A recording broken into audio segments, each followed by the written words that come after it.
Ya, selamat pagi pemirsa dari Bandar Lampung. Hari ini hari Sabtu 13 April 2024. Masih edisi di suasana Idul Fitri dan di suasana saya baru merayakan hari jadi saya yang ke-30 tanggal 12 April kemarin. Ya, happy birthday to myself. Sabtu dan malam Sabtu, setiap Sabtu dan atau malam Sabtu seperti biasa ada What Went Wrong yang nanti mulai beberapa waktu ke depan akan berganti nama menjadi What Just Happened, ya. Akan sama seperti yang ada di Top TV UK, ya. Dan nanti setiap anunya akan ada tayangan-tayangan baru yang nanti akan tunggu aja tanggal mainnya. Yang jelas jangan lupa terus subscribe channel YouTube saya dan jangan lupa di share dan di like kalau nggak suka dan di dislike kalau memang nggak suka. Ya kan, ada tayangan-tayangan baru yang nanti akan terus bermunculan tiap waktunya nanti ya. Kalau sekarang 3 dulu. Ya. Tapi kalau untuk Sunday with James Cohen Smith Windsor besar kemungkinan bisa tetap tayang hari Minggu besok tanggal 14, tapi bisa juga mungkin akan diundur sampai minggu depan. Nah, What Went Wrong minggu ini yang nanti akan berubah nama menjadi What Just Happened ini akan membahas tentang masalah umum dunia ini adalah feodalisme, ya. Jelas feodalisme itu adalah satu hal yang salah sebenarnya. Dan kemarin dan semalam saya nonton satu konten tentang feudalism dan neo-feudalisme ditambah juga dengan disinggung masalah Ponzi, ya. Skema Ponzi scheme, ya, yang ini terjadi sekarang kita ini hidup dalam masa-masa dimana Ponzi itu mulai menunjukkan taringnya, dimana yang miskin memberi makan yang kaya gitu loh. Yang kaya gak banyak kerja, yang kaya cuman ongkang-angking kaki doang, cuman bisa memerintah menginstruksi ini dan itu, ya kan.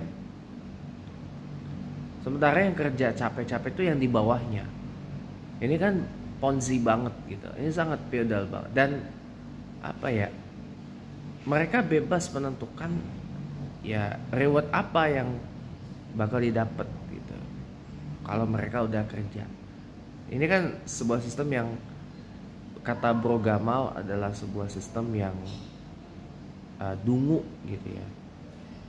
Sebuah sistem yang bodoh gitu. Mana menurut saya feodalisme itu sebenarnya sebuah sistem yang usang. Makanya saya kadang menyebutnya sebagai feodalisme atau feodal gitu. Nah,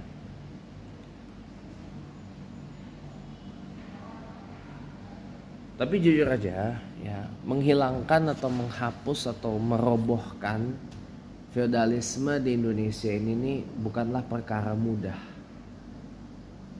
Karena memang feodalisme di Indonesia ini sudah mendarah daging di berbagai aspek. Dari mulai skop yang paling kecil, skop yang mikro, di keluarga, di LSM, di organ, di komunitas, di mana, sampai di skop atau skala lingkungan yang makro, di pemerintahan, di perusahaan, di kenegaraan, di militer pun juga dan sebagainya. Memang satu-satunya cara untuk menghilangkan feodalisme itu adalah dengan bermental egalitarian gitu. Dengan menciptakan egalitarianisme gitu. Perlakuan khusus tentu berbeda dengan yang namanya, kalau misalkan perlakuan khusus karena memang orang itu layak mendapatkan perlakuan khusus seperti orang lansia, orang yang kebetulan diberikan Allah Subhanahu wa taala beberapa kelebihan tertentu, ya. Kalau kasarnya ya ABK lah, anak berkebutuhan khusus, atau OBK ya orang berkebutuhan khusus gitu kan, yang dititipkan mungkin keberlimpahan yang lebih oleh Allah Subhanahu wa taala gitu kan. Kemudian orang yang mengalami disabilitas memang itu perlu untuk diberikan perlakuan khusus gitu. Tetapi kan kalau kita ini yang di luar, orang-orang yang memang wajib kita perlakukan secara khusus gitu ya, Masa iya kita cuman gara-gara pengen mendapatkan privilege ya, atau perlakuan khusus itu ya, kita menjadi melakukan apapun yang kita mau demi mendapatkan itu? Kan nggak boleh sebenarnya. Kan tidak boleh itu sebenarnya. Ini kan namanya melanggengkan yang namanya feodalisme gitu. Memang feodalisme itu sekali lagi adalah sebuah sistem yang sebenarnya sudah usang. Tetapi kenapa di Indonesia ini masih terus dipelihara? Karena memang sengaja dipelihara. Sengaja dipelihara agar masyarakat itu patuh, manut kepada orang yang punya kuasa. Iya kan? Jadi yang menguntungkan itu sebenarnya, makanya kenapa banyak orang-orang yang bermental penjilat inferior itu, ya karena di Indonesia ini sejak zaman Soeharto memang politiknya seperti ini, hanya menguntungkan orang-orang yang patuh, orang-orang yang manut gitu loh, kayak ayam lagi matuk, orang-orang yang manut yang memberhalakan atau menuhankan orang yang punya kuasa, orang yang punya kekuasaan, atau menuhankan penguasa gitu loh. Ini terjadi di mana-mana. Nah, akibat itu orang jadi minta mulai itu menuhankan dirinya. Ini nggak boleh sama sekali. Ini sudah, kalau boleh dibilang sudah musyrik gitu loh, sudah bertentangan. Nah, kan tetapi yang mengajarkan feodalisme ini apakah orang yang ngerti agama? Kan enggak. Yang mengajarkan neo-feodalisme ini apakah orang-orang yang ngerti tentang agama, tentang Tuhan, tentang Allah, tentang Islam? Enggak. Mereka cuma taunya disembah. Mereka cuma taunya ya kalau menuhankan tuh menuhankan yang pasti aja gitu loh. Jangan menuhankan yang nggak pasti gitu loh. Jadi seakan-akan Allah itu adalah Tuhan yang nggak pasti gitu loh. Tuhan yang tidak real adanya. Padahal Allah itu real. Nah, inilah akibat dari buah dari alpanya penekanan terhadap pendidikan agama. Islam itu adalah agama yang sangat egaliter, kawan-kawan.